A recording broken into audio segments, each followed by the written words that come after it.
भाषा, लिपि और व्याकरण।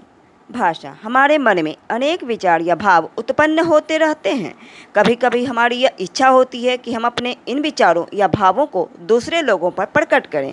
इन भावों को हम कई साधनों द्वारा प्रकट करते हैं। हम अपने विचार बोलकर, लिखकर अथवा संकेत के द्वारा दूसरों के सामने प्रकट करते हैं। इसे ही हम व्याकरण में भाषा कहते हैं, जिसके माध्यम से हम अपने विचार प्रकट करते हैं।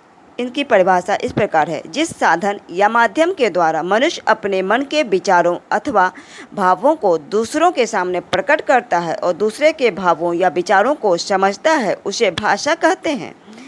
हम अपने विचारों को 3 प्रकार से प्रकट करते हैं: मौखिक भाषा के रूप में, लिखित भाषा के रूप में और तीसरा है सांकेतिक भाषा के रूप में।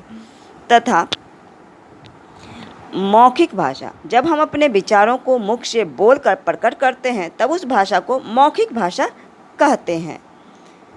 साथ ही लिखित भाषा, जब हम अपने विचारों को लिखकर प्रकट करते हैं तब उस भाषा को लिखित भाषा कहते हैं।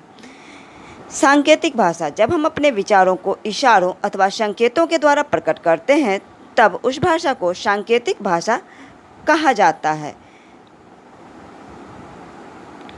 लिपि, जब हम कुछ बोलते हैं तो हमारे मुख से ध्वनियाँ यानी आवाज़ें निकलती हैं। इन ध्वनियों को लिखने के लिए कुछ चिन्ह होते हैं। इन ध्वनि चिन्हों को ही लिपि कहा जाता है।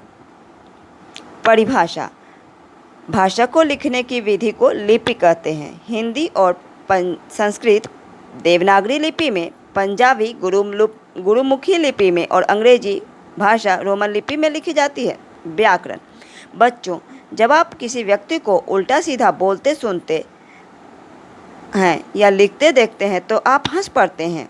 क्यों हंस पड़ते हैं आप? इसलिए कि आपको यह पता चल जाता है कि सामने वाला व्यक्ति गलत बोल रहा है या लिख रहा है। भाषा के शुद्ध या अशुद्ध होने का ज्ञान व्याकरण से ही होता है। परिभाषा, व्याकरण वह शास्त्र है जो हमें भाषा को शुद्ध रूप में लिखना और बोलना सिखाता है।